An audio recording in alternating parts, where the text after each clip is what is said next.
এবার আমাদের মাঙ্গানকে বিদায় জানানোর পালা।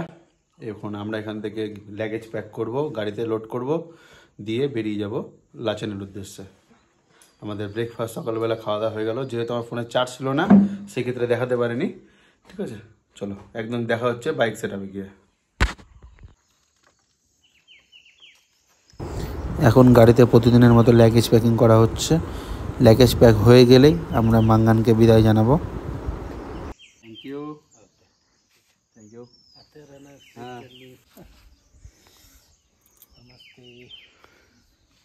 হ্যালো, আমরা মাঙ্গানে এখন যে হোমস্টেতে আছি সেই হোমস্টের দাদার সাথে এখন দেখা হচ্ছে। এই যে সে দাদা আমাদের প্রচন্ড হেল্প করেছে। আর এখানকার খাওয়ার দাওয়া খুব সুন্দর। আপনার হোমস্টের নাম কি? ব্লাউলি হোমস্টে। যদি অন্যজন আসতে চাও অবশ্যই আসতে পারো এখানে, সত্যি খুব সুন্দর। Tata, bye bye. আইয়ে আপ লোগ ভি। দাদারা আমাদেরকে ওনাদের হোমস্টের পক্ষ থেকে একটা উত্তরীয় পড়ালেন, টাটা। তারপরে আমরা বেরিয়ে পড়লাম। এবার আমাদের যাত্রা শুরু লাচেনের উদ্দেশ্যে। কিলোমিটারটা হয়তো খুব একটা বেশি নয়, কিন্তু এই অল্প কিলোমিটার দূরত্বেই রয়েছে প্রচুর অফরোড, প্রচুর অ্যাডভেঞ্চার। তোমরা দেখতে থাকো পুরো ব্লগটা, আমরা কিভাবে এই কঠিন রাস্তা দিয়ে পার করে লাচেন পৌঁছেছি। যেহেতু বৃষ্টি পড়ছিল, বৃষ্টি পারছিলাম আমরা, সেই কারণে লাচেনের রাস্তা এমনি ভয়ঙ্কর, আরও ভয়ঙ্কর হয়ে উঠেছিল। প্রকৃতি এত সুন্দর, কিন্তু বৃষ্টি হলে যে কতটা ভয়ঙ্কর হয়ে উঠতে পারে তার সচক্ষে প্রমাণ তোমরা এই ভিডিওতে দেখতে পাবে। আরও একটা ইনফরমেশন দিয়ে রাখি, যারা পাহাড়ে নতুন বাইক নিয়ে আসার কথা ভাবছ, এই যে ঢাল দিয়ে যখন নামবে, ঠিক আছে, তখন মাথায় রাখবে যে গাড়ির ইঞ্জিন কোনো মতে কিন্তু অফ করবে না, তাহলে যে কোনো সময় যে কোনো বিপদ ঘটতে পারে। অতএব ইঞ্জিন অন করে কিন্তু গাড়ি নামাবে, যাতে যে কোনো সময় তোমরা ইঞ্জিন ব্রেকটা অন্ততপক্ষে করতে পারো। কারণ পাহাড়ের বেশিরভাগ সময় পায়ের ব্রেক যে থাকে, পায়ের ব্রেকে অনেক সময় ফেলিওর হয়ে যায়, অনেক সময় অনেক মানে বিপদ ঘটতে পারে। সেই ক্ষেত্রে যদি ইঞ্জিন অন থাকে তাহলে ইঞ্জিন ব্রেক করো তুমি, সেই ক্ষেত্রে সেই সময় গাড়িটা দাঁড় করিয়ে দিতে পারবে।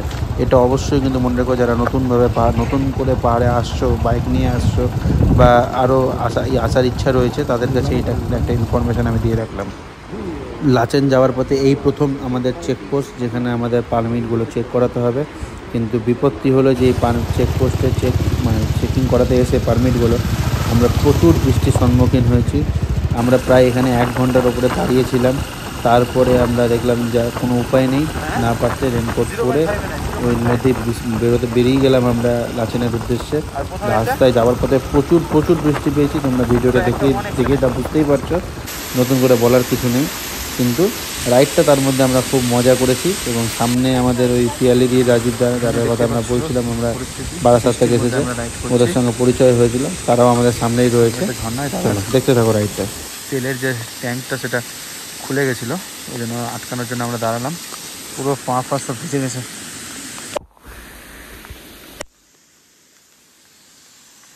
আর চারিদিকে মেঘের মধ্যে দিয়ে অন্ধকার হয়ে যাচ্ছে।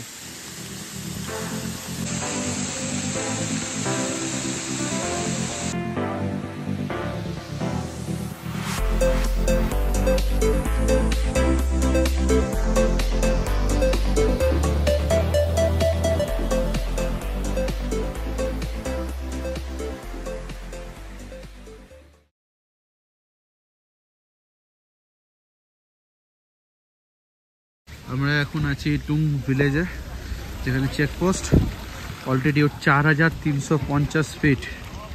এখানে সমস্ত গাড়ি দাঁড়িয়ে রয়েছে।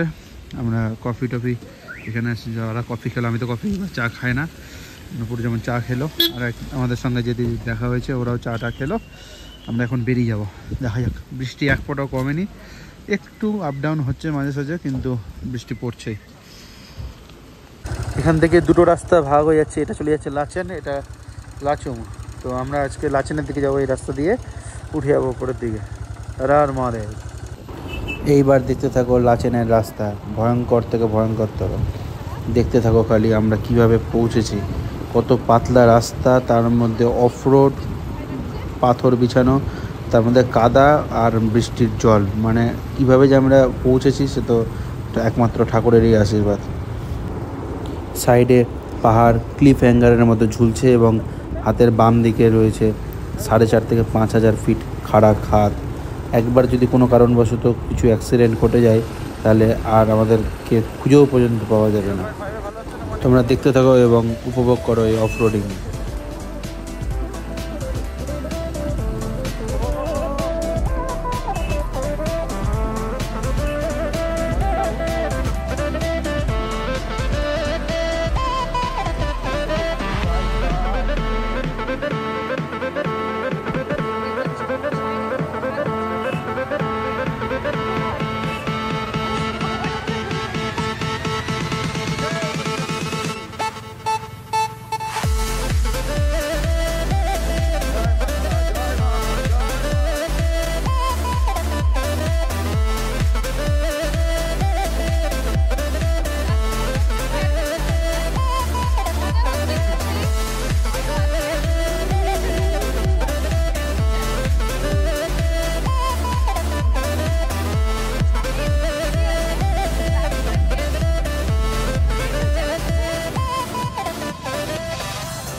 অবশ্যই জুতাটা ক্যারি করবো, ওটা খুব মাস্ট দরকার।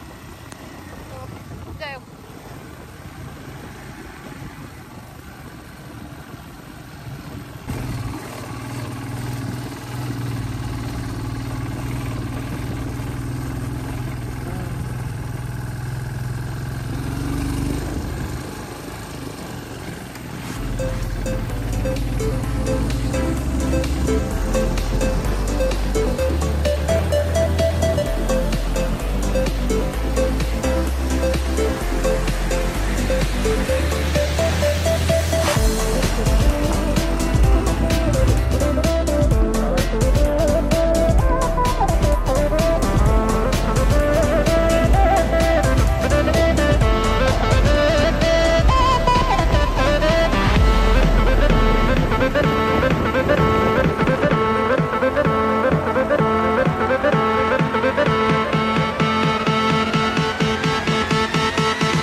লাচেন থেকে আর 12 কিলোমিটার দূরে আমরা একটা সুন্দর ওয়াটারফল সামনে ব্রিজ, এখানে দাঁড়িয়ে রয়েছি। দেখতে পাচ্ছি পিছনে গাড়িগুলো দেখো কীভাবে পাস করছে। প্রচণ্ড বৃষ্টি হয়েছে আর একটু আগে বৃষ্টিটা ছাড়লো।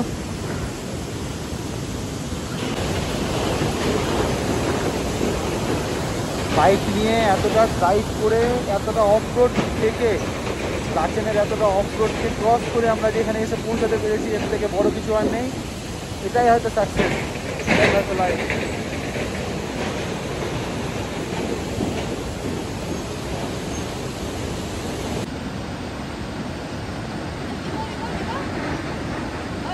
হ্যাঁ থাম। আর মাত্র 9 কিলোমিটার, 9 কিলোমিটার পরে আমরা লাচেন ঢুকবো। আমরা লাচেনটাকে জয় করবো এবার। জাস্ট একটু রেস্টের জন্য দাঁড়ালাম। প্রচণ্ড খারাপ রাস্তা, প্রচণ্ড খারাপ, তার মধ্যে বৃষ্টি, তার মধ্যে মাটি কাদা, মানে যাতা অবস্থা। যাই হোক, তার মধ্যে আমরা এসে পৌঁছতে পেরেছি, অসাধারণ।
লাচেনে এসে এইরকমই রুম, দুটো বেড দিয়েছে, 1000 টাকা পার ডে উইথ ডিনার। আমরা তো কালকে সকালে গুরুদম্মা বেরিয়ে যাব। আমরা যেসে জামা প্যান্ট ছেড়ে গেছি সব ভিজে গেছে বলে রুমের অবস্থা এই। যাই হোক, প্রচণ্ড ঠান্ডা লাগছে, তার মধ্যে আমরা প্রত্যেকে ভিজে গেছি। 4 জন ছিলাম, 4 জনে ভিজে গেছি, দেখতেই পাচ্ছ। জুতো পুতোর অবস্থা শেষ একদম। ওনারা খেতে দিয়ে দিয়েছেন চিকেন, রাইস, ডাল আর সবজি। এখানকার অ্যাম্বিয়েন্সটা জাস্ট অসাধারণ, মানে বলে বোঝানো যাবে না, তোমরা দেখলেই বুঝতে পারছো। ভাত, তরকারি, আলু ভাজা, ডাল আর চিকেন।